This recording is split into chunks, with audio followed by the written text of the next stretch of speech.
Je vais passer maintenant la parole à Madame Desoye et à Madame Amara. Vous faites partie de la DDEC du Val d'Oise. Et je crois que vous avez voulu embarquer, si je puis m'exprimer ainsi, tous vos établissements, les petits, les plus gros, soumis ou non aux obligations du décret tertiaire, pour les amener vers plus de sobriété énergétique. Voilà, c'est à vous. Merci. Oui, bonjour. Oui, alors ça, c'est notre rêve qui n'est pas encore accompli, embarquer tout le monde, mais on en a déjà embarqué pas mal. Donc, la DDEC du Val d'Oise, c'est 22 000 élèves. On a une trentaine d'établissements. En effet, je m'occupe des associations immobilières, mais également de l'animation du club des attachés de gestion. Voilà, je mets un petit focus là-dessus parce que dans ce qu'on nous demande, voilà, la FNOGEC nous donne des idées, nous a présenté donc Cubes. On a rencontré Madame Lederman et on l'a fait intervenir à ce club des attachés de gestion. Et j'ai senti que, voilà, il y avait un peu de répondants, il y avait... Cubes a des slogans assez forts, hein, 20% d'économie d'énergie sans investissement, par l'action. Donc, ça parle aux attachés de gestion, évidemment. Donc, voilà, on a donc mis en place, donc Cubes nous oriente vers un établissement public qui s'appelle le CEREMA. Le CEREMA, Madame Vatin, Monsieur Chabrier, qui sont des gens qui ont bien la pêche, qui donnent envie d'y aller. Donc, 3 réunions de réseau par an, avec des objectifs assez clairs. Il faut dire, pour revenir un petit peu en arrière, qu'en effet, les attachés de gestion étaient déjà sensibilisés à la problématique avec la loi Elan, le décret tertiaire, les obligations d'économie d'énergie sur nos bâtiments. Donc voilà, c'était déjà une réalité. Et quand on nous dit qu'avec une action humaine et une action de... Voilà, tous les acteurs d'une école, on va réaliser 20% d'énergie, ben, voilà, ça vient répondre à ces obligations qui arrivent en 2030, 2040, 2050. On était aussi accompagné, on a beaucoup parlé de consommation, suivi de consommation, on était aussi accompagné par Monsieur Duclerc, qui est le monsieur énergie de la DDEC du 95, qui voilà, a aidé tous les établissements à saisir leur consommation. Et qui dit les saisir, en prendre conscience, les voir évoluer, voilà, ça faisait partie des axes de motivation. Donc voilà, consommer mieux et utiliser moins d'énergie. Alors, petit problème technique, donc 8 établissements s'inscrivent. L'adhésion était déjà coûteuse. Donc, on s'est appuyé, on a demandé à la Fondation Saint-Mathieu, Monsieur Gauthier, qui est notre président, que voilà, je remercie ici, et qui a pris en charge 50% de cette cotisation. Vous voyez, quand on démarre, je trouve qu'il y a des freins comme ça qu'on peut lever. Et voilà, ça nous a aidé à aller plus vite, en effet. Il y avait un autre frein qui était que le CEREMA, lui, s'occupait de manager les établissements du second degré. Mais nous, on a beaucoup d'écoles, collèges, lycées, et on ne voulait pas laisser le primaire derrière. Donc, on a dit, OK, le CEREMA fait ça, mais nous, derrière, lors des réunions, on va aussi inciter les chefs d'établissement, voilà, du premier degré, à nous rejoindre, à entrer dans la dynamique. Voilà, donc le CEREMA agit sur le long terme. La première année est très engageante. Madame Amara va vous en parler après moi. Mais dans la suite, voilà, le but, c'est quand même de tenir 5 ans minimum et qu'au bout de 5 ans, les habitudes soient prises, qu'on parte vers des nouvelles habitudes, des nouveaux modes de consommation, les points d'attention sur les économies, voilà, que tout ça se soit en place. Donc, cette durée nous a paru importante et on est arrivé à la fin de cette première année avec pas mal d'idées pour continuer d'entraîner les autres établissements et surtout pas que voilà, le soufflet retombe, surtout pas. Voilà, je crois que vous voyez autre chose, Madame Amara? Bon. Alors voilà, je pense que c'est bien qu'un établissement puisse vous dire concrètement comment les professeurs, surtout de mathématiques, comme Madame, de physique, voilà, sont extrêmement impliqués. C'est toute la communauté éducative qu'on met en marche. Je vous ai beaucoup parlé des attachés de gestion, mais voilà, eux, ils ont envie qu'on fasse des économies. Les élèves, on va leur demander d'agir, et c'est les professeurs. Bon, je redis quand même que le rôle du chef d'établissement et du président d'OGEC à être moteur, à soutenir, est très important. Très important. On a vu beaucoup les chefs d'établissement être présents à ces réunions et je pense que ça donne un vrai élan. Voilà. Merci. Madame Amara. Bonjour à tous, je suis Madame Amara, professeure de SVT et référente développement durable au sein de l'établissement Notre-Dame-Providence à Enghien-les-Bains. Nous avons commencé nos actions il y a plus de 10 ans au niveau de l'écologie. Donc on a un comité pilote. J'ai la chance d'avoir des professeurs très investis. Donc j'ai derrière moi, avec moi plutôt, une vingtaine de professeurs motivés. Et c'est extrêmement important. Et bien sûr, le porteur de projet principal, c'est M. Ronsemans, qui est extrêmement sensible à toutes les problématiques de développement durable. Donc nous avons commencé il y a 10 ans avec sur le thème on a travaillé d'abord sur le thème des déchets. Donc on a mis en place toute une batterie de recyclage de déchets, dont les biodéchets, puisqu'il y a eu des rénovations au niveau de notre restauration scolaire.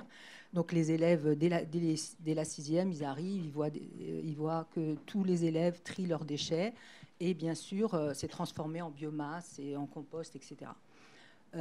Ensuite, on a travaillé sur la biodiversité. Et depuis qu'il y a eu cette proposition... D'accord. Ah, coller. J'ai pas l'habitude. Je suis sur le terrain, moi. Donc, excusez-moi. Donc, j'ai rebondi, j'ai demandé à M. Ronsemans, qui était bien sûr OK pour inscrire notre établissement dans ce projet. Et voilà, donc on s'est retrouvés dans un groupe de 8 établissements, sous l'accompagnement précieux. Enfin, nous, ça a fonctionné avec UBES, parce que je pense qu'il y a énormément d'établissements qui ont peur en fait de se lancer, parce que pour eux, ça paraît gigantesque, il y a trop d'investissements, on n'a pas le temps, il y a d'autres priorités, etc. Mais il faut commencer par quelques bonnes volontés.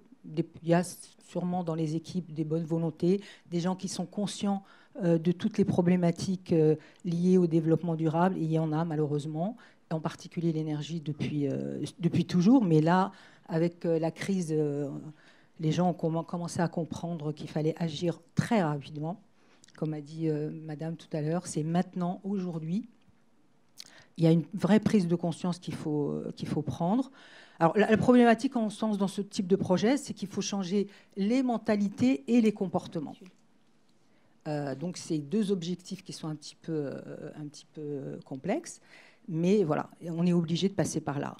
Et il faut fédérer l'ensemble des usagers de l'établissement. C'est-à-dire, donc, on compte beaucoup. C'est sûr, moi, je suis référente développement durable, donc j'ai mon équipe, je fédère, j'essaie on met en place des projets et on vise en particulier les élèves, les éco-délégués, etc.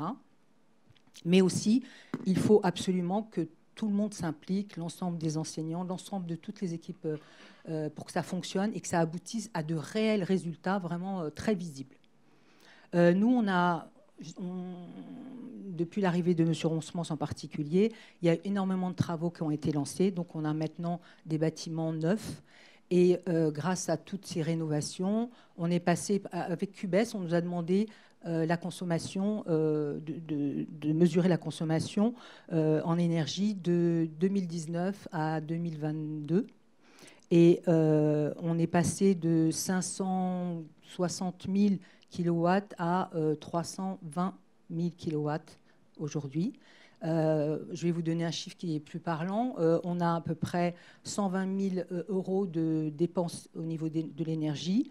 On a fait une économie de 19% parce qu'on devait avoir un audit qui a été annulé. Je vous dirai pourquoi tout à l'heure. Donc, un audit via Cubes.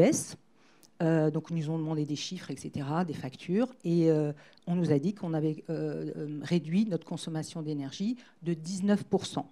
Donc, ça fait sur 12 000 à peu près 23 000 euros. Donc, ce qui est vraiment une somme importante. Il est bien entendu que nous, au cours des changements de mode de consommation, on était au fioul au départ et on est passé maintenant ça y est. Pompe à chaleur. Merci. Donc, on a des pompes à chaleur partout. Alors, la complexité de notre établissement, c'est qu'on est sur 3 sites. Des sites éloignés les uns des autres. Donc, il y a un bâtiment collège, un bâtiment 3e et un lycée. Donc, imaginez, bon, pour les professeurs, ce n'est pas très pratique non plus. Moi, en particulier, parce que je dois fédérer les 3 bâtiments, enfin, les équipes pédagogiques des 3 bâtiments. Mais quand même, ça fonctionne. Ça fonctionne et on a des résultats. Donc, quand on a accepté de participer à ce projet, j'ai pu voir qu'il y avait énormément d'établissements qui étaient presque perdus. En fait, ils étaient volontaires, mais ils avaient besoin de béquilles. Et je pense que Cubes, après, ça peut être un autre organisme, peu importe, mais en tout cas, ça a permis à certains directeurs responsables d'accepter de jouer le jeu parce qu'on leur a dit, rien qu'en en modifiant votre comportement, certains éco-gestes, vous pouvez réduire jusqu'à 10% sur l'année. 10%. Alors, 20%, c'est peut-être un peu... Mais au moins 10%. Donc, c'est quand même pas négligeable la première année. Oui, très facilement, 10% jusqu'à 20%. Et ce coaching, hein, c'est des intégrateurs de projets. Donc, en fait, ils mettent en marche l'établissement vers un événement de lancement et ils accompagnent après pour, voilà, qu'est-ce qu'on va en faire, à qui ça s'adresse, comment les élèves agissent. On n'a pas dit dans le détail, mais Cubes donne des kits à chaque élève et il y a vraiment des produits professionnels pour calculer, pour mesurer les consommations. Et donc, ça repart jusqu'à la maison. Donc, il y a aussi le travail des référents économie durable pour accompagner à la maison, voilà, la technicité qui part et qui va aider à moins consommer. Il y a une action phare dont vous pouvez nous parler, une action plus importante qui a porté ses fruits rapidement. Le gros pull ? Oui, on peut parler du gros pull, vu que, voilà, je vous ai envoyé là. Donc, l'institution Jeanne d'Arc à Franconville, qui faisait partie donc de notre grappe d'établissement du Val d'Oise, a décidé de mener une journée gros pull. Et ce qu'il faut savoir pour que vous compreniez bien l'esprit, c'est que le chef d'établissement avait dit on va prévenir les familles, on va prévenir. Et il se trouve que par un malheureux hasard de circonstances, il n'a pu prévenir personne. Et donc, tout le monde est arrivé et il faisait nettement plus frais. Hein. Il faisait 17 degrés quand on arrive le lundi, c'est pas tout à fait pareil. Eh bien, à sa grande surprise, il n'a eu aucune remontée. Personne ne s'en est aperçu. Alors, je ne vous dirai pas que c'est toujours à 17 degrés maintenant à Franconville, mais voilà, ça fait réfléchir, vous voyez, ça nous fait dire aussi, et c'est parce qu'on est coaché par Cubes, c'est parce qu'on a l'expérience, c'est des idées qui nous donnent, hein. On ne réinvente pas l'eau chaude, bien sûr, mais on l'adapte à chaque établissement, et chaque établissement s'en saisit. Vous voyez, ça a été fait par les élèves, ça a été fait avec les professeurs, et voilà, très efficace, hein, réduction de 25% de la consommation quand même. Voilà.